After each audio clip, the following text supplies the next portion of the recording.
It's Village Vice. I'm Zach Blackerby. He's Brad Law. And Brad, we have a starting quarterback named for the Auburn Tigers as they host UMass in just a few weeks. Your initial thoughts when the news and the reports were coming out, and then when Hugh Freeze made it official earlier today? Yeah, Zach, my first thoughts were good for the team. Now they've got, 13 or 14 practices officially before the first game of the year. And those practices are important for Payton Thorne to be able to get those first team reps and to try and start to gel consistently, to have more opportunities to do that with the first team offensive line and receivers in the rotation and tight ends and running backs. It's better. The earlier you can name your starting quarterback, I think the better position you're in, and Auburn is in that spot as of today. Yeah, and I'm a little surprised at how early they did name the starting quarterback, Brett. I expected this to happen sometime after Saturday with that second scrimmage. I expected it early next week with maybe some leaks and some reports coming out before then. But no, that wasn't the case. Do you think that means, hey, that's great for Payton Thorne? Do you think it was a sense of urgency that Hugh Freeze put on himself? And he talked about that a little bit, right? He talked about how it was his gut, and his gut's usually right. And I mean, he's pretty much nailed it with quarterbacks.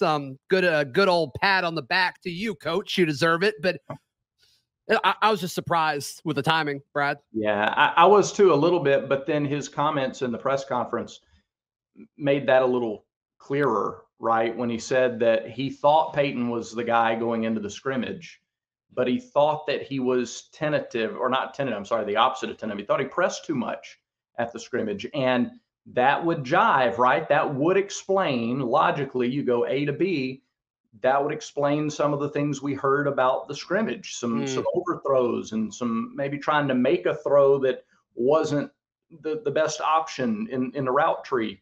If a guy's pressing too much, those kind of things can happen. And Coach Freeze said in his presser today that he wants to see what Payton does. He wanted to go ahead and do it now to see how he responds in this Saturday's scrimmage. The job's yours. You're still going to compete. You're still going to play with an edge. But when it comes to trying to win the job, go out there and play like it's your team. Yeah, I think that's going to be huge because you approach it differently. You don't approach it as, okay, how am I going to be better than these other quarterbacks? And how am I going to impress and better myself or better my standing in this position battle? It's then, how can I move this offense more effectively? And it was probably both of those things, but now it could just be one, right? And obviously you still want to make sure you're the best looking quarterback because you hope he's a competitor. You hope he brings that edge every single day, like you said. But I like it. I'm surprised. I'm a big proponent of make the decisions as early as possible. I said that with the offensive line. I said it with quarterback. And it seems like most of the starters are kind of solidified now at this point. And I think it's great now with multiple weeks before the season starts. I don't know. There's just not a whole lot of downside to this, in my opinion. I agree. And there is a definite change in mentality when the job is yours versus competing for a job. You can keep your edge, but every mistake that you make with a team that's yours, you're going to be coached. All right. The way coaches are going to talk to you after you make that mistake, they're going to say, all right, you got to forget it. You got to put it behind you and focus on the next play. To a degree, you do that when you're battling for a job, but somewhere in the back of your mind, it's just human nature, Zach. And that's not just true in athletics, but in any competitive environment. Totally. If I make a mistake and I'm vying for a position, how is it going to affect me? If I'm an actor and I go audition for a part and I forget one of my lines, it's different if I'm on set and we're rolling and, all right, we'll try it again. Another take, here we go, versus I may have just cost myself the job.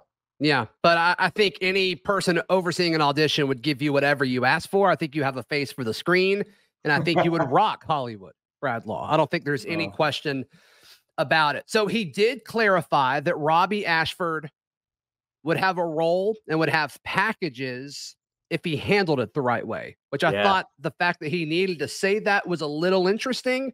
Yep. So your takeaways for that?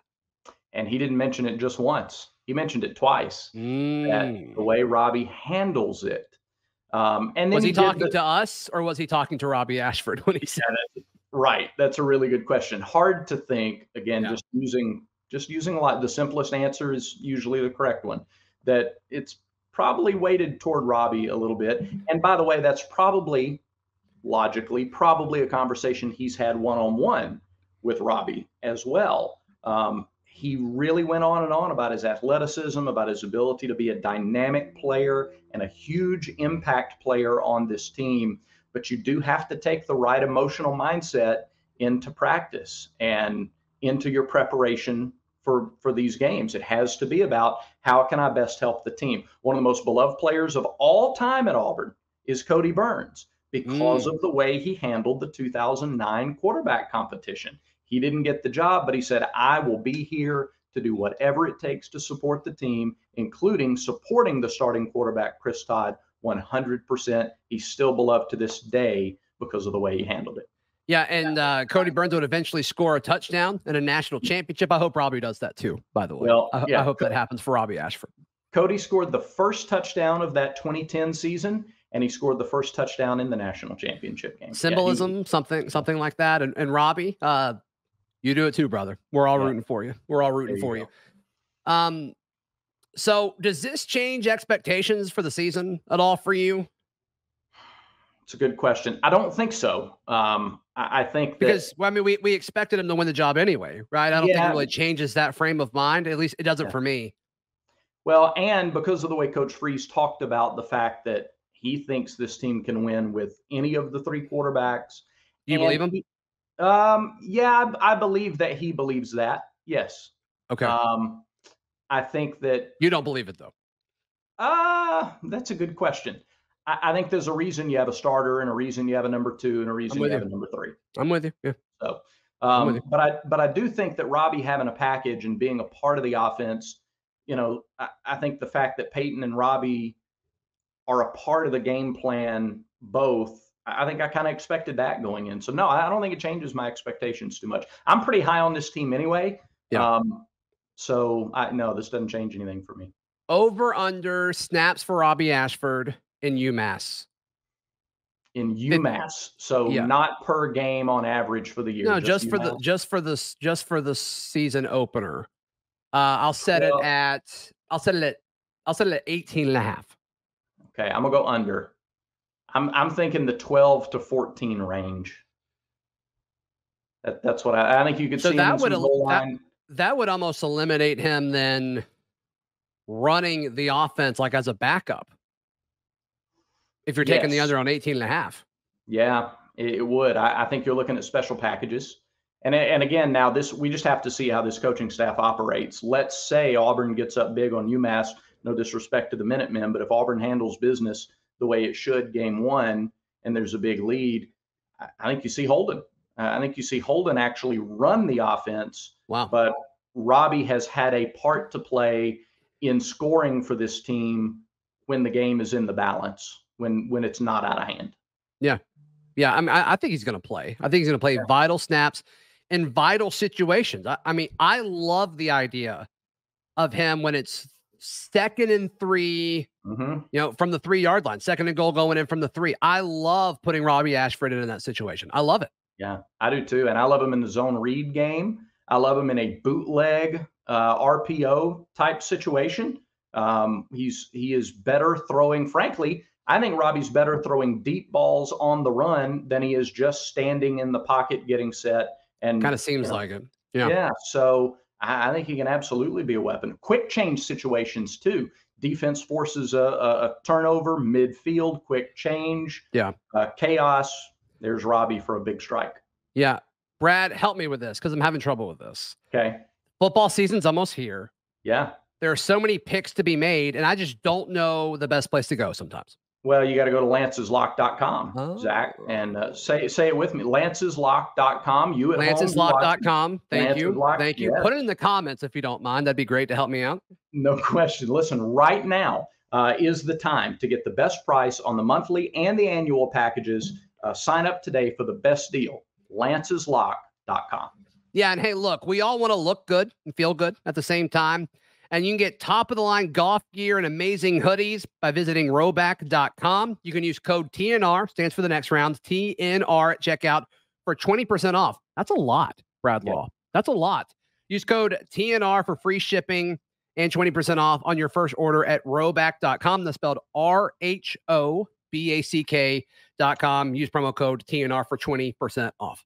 Frankly, when you look better, you play better. At least that's what people tell me. And so make sure you check out Rowback. Yeah, I keep spending a lot of money, and I don't feel like my game has gotten a lot better, but still, I look good. I look good, and that's all I can do. That's the one thing I really feel like I can control. You know what I mean? Yeah, that's exactly right. Yeah. So Hugh Freeze was asked about the wide receivers and also was shocked. I mean, nothing makes you feel smaller as a program when your head coach is like, it's been how long since you've had a 1,000-yard wide receiver, which, I mean, it's true. The bar at wide receiver has been set so low historically, which is a shame. But he was asked about like receivers that they feel confident would be in the rotation. And Brad, his response was, let's just read every wide receiver that's been practicing consistently throughout fall camp. The only names that he left off were Coy Moore and Malcolm Johnson Jr. And then he added the caveat that they've been hurt. Yeah. Cam Brown practiced Tuesday for the first time this fall camp. He's been hurt. I did find it interesting, though, Zach, as he's running the list, that 3 of the first 4 that he mentioned are returning guys.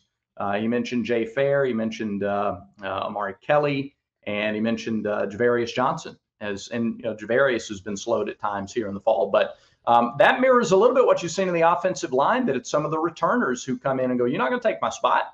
I'm going to compete, and I'm going to earn the playing time. But I think his standard for wide receivers is really high. You can look back at his time at Ole Miss and the guys that went to the league from that position, the 1,000-yard receivers that he had at Ole Miss consistently.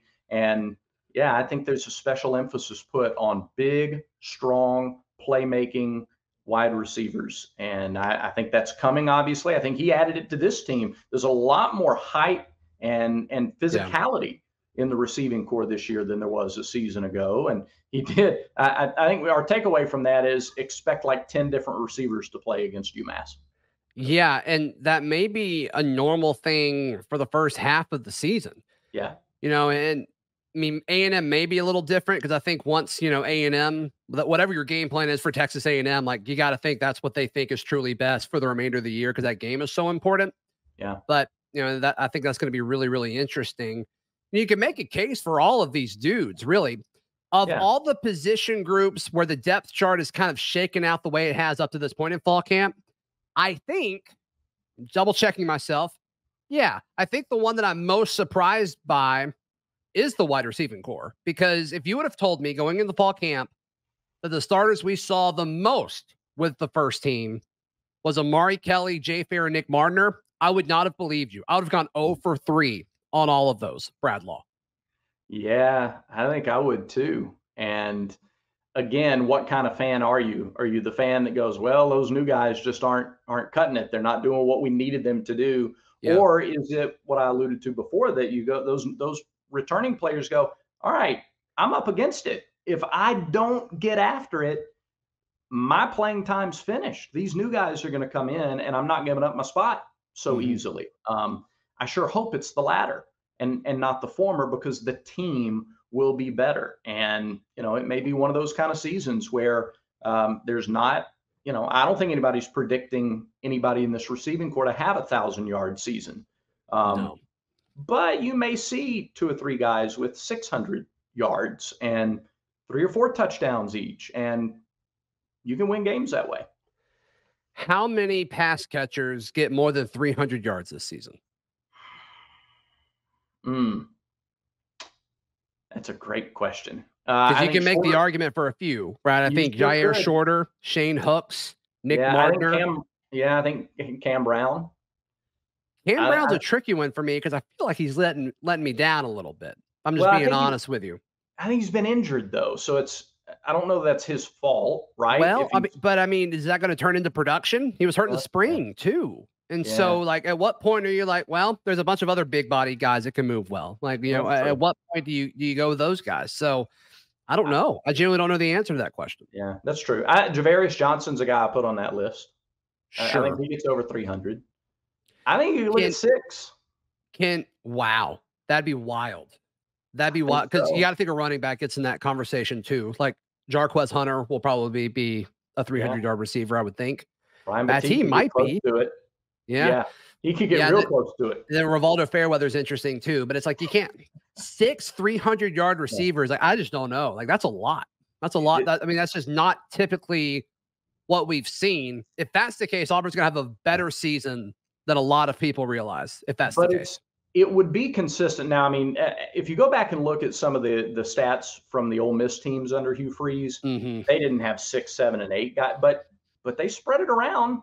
They did spread it around a fair amount. And if you do not have one bell cow at that position, one hoss that's going to go grab 1,200 yards and 13 touchdowns, I mean, if you're not going to have that, and you do plan on spread, here's my question: is Auburn going to spread it around in the passing game enough to have that many guys over 300 yards? I think they're going to have to, unless some guy emerges, which I don't know how many like dudes are capable of that.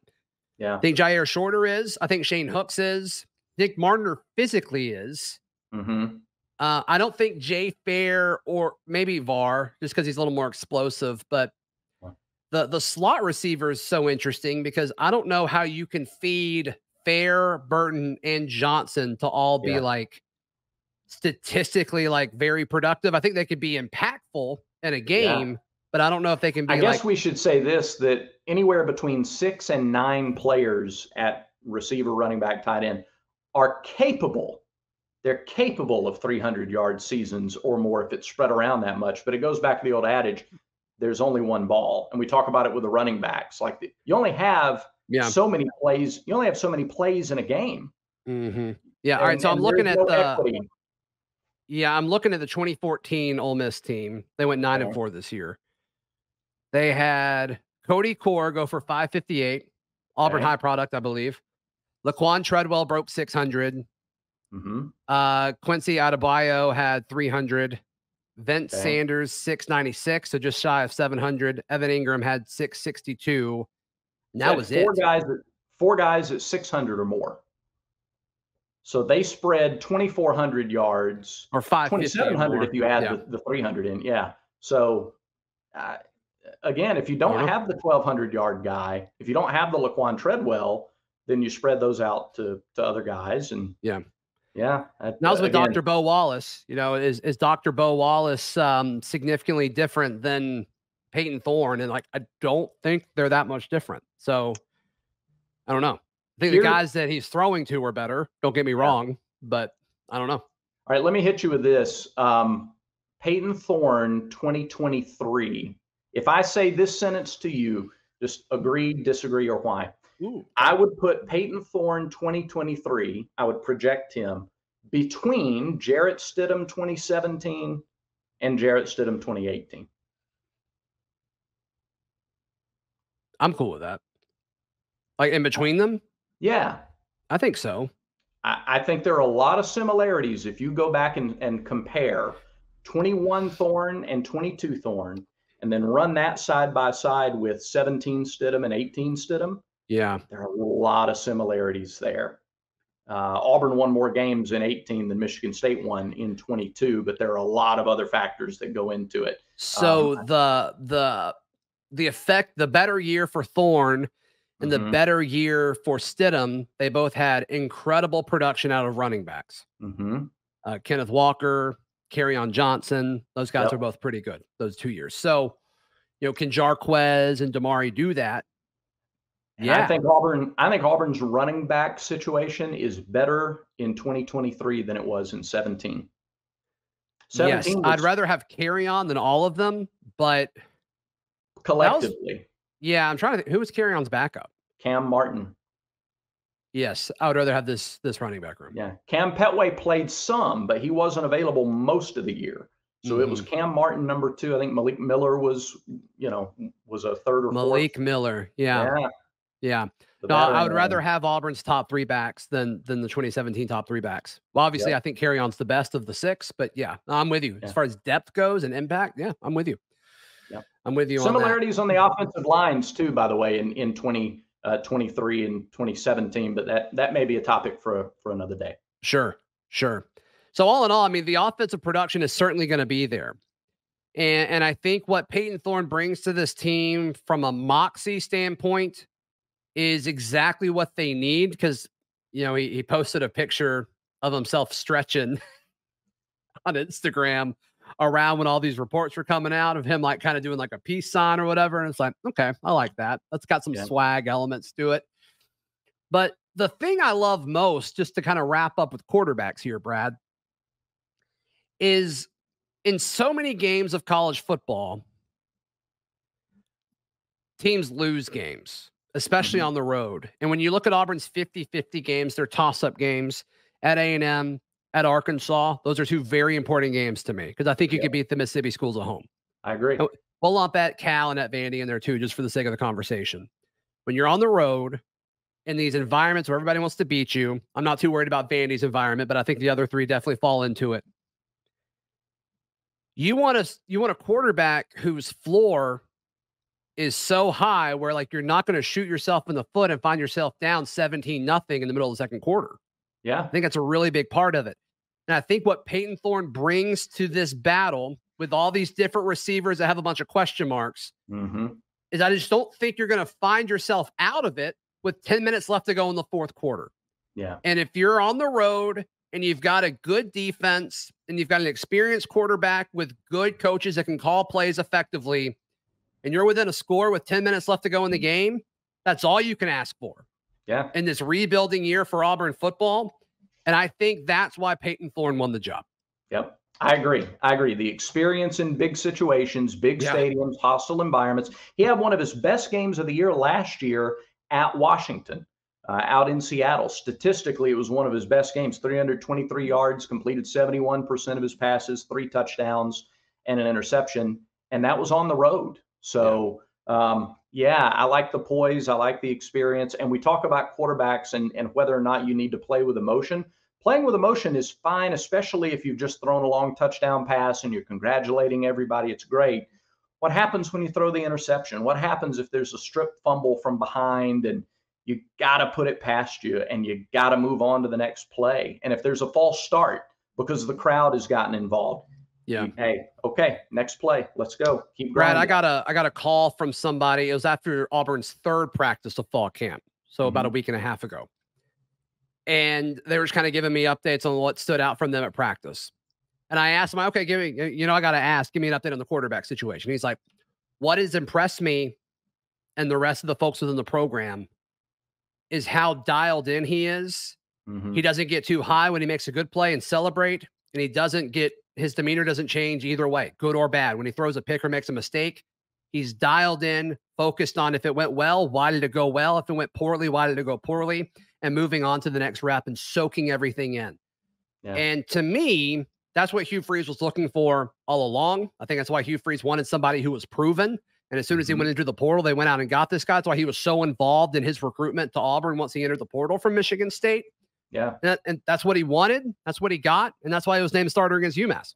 A lot of self-awareness from Payton Thorne, too. He knew that he came in May. He knew that he didn't go through spring and he had a long way to go. He had to ask a lot of questions. He had to put in extra work. He had to study more and cram. And to his credit, that's what he's done.